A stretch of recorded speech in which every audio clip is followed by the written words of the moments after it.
Um, Grew up in Connecticut, now live in New York. And I was thinking about how I want to start this, and I want to start by saying that I am a worker, which is a weird thing to think about and like sort of a strange thing to say.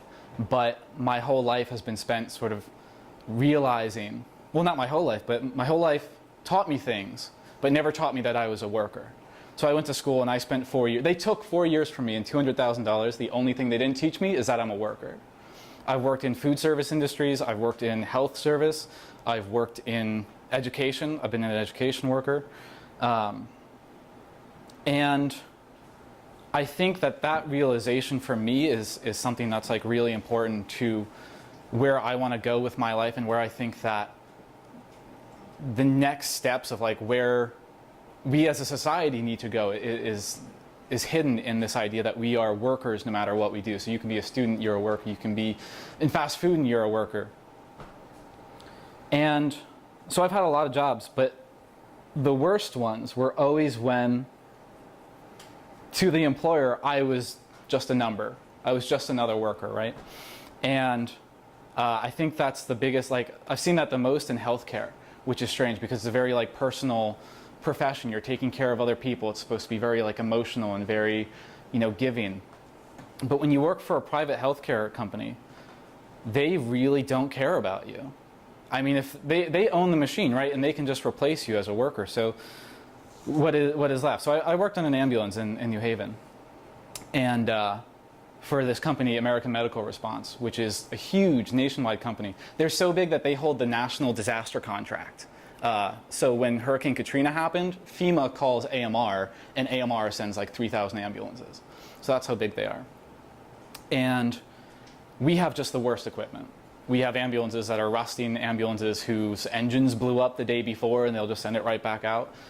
We don't have enough medical supplies, we don't have oxygen, we don't have medications. And that's all our fault. If we ever get caught, it's our fault. If the state comes and inspects us and sees that our stretchers are ripped, it's our fault. We get fired, we lose our license. It's not their fault. And I think that that's a truth that took me a long time to learn, is that everybody who's a worker is in that position. Unless you own the machine, you are replaceable and they don't care about you. So you can't like, we can't stand around and pretend that like we can rely on the people who employ us to give us what we need, to let us survive. And I have it pretty well, right? Like I have a lot of privilege and I recognize that. And the reason why I've been able to like sustain myself and go to school and have a pretty steady job is because of that. And that's like the top of it, right? And if I can like recognize shit that's happening at the top of the scale, I can only imagine what's happening at the bottom. So I think what like excites me the most about this project, and I think why I'm so excited to like be working with all of you, is because you are all workers and we're all workers, and what we're doing is realizing and spreading this message that workers as a class of people are the ones who hold the power. We are the ones who hold the change for our future. We're the ones who hold the change for ourselves. And this was kind of rambling, and I'm sorry. And kind of boring, because none of you are smiling, which is fine.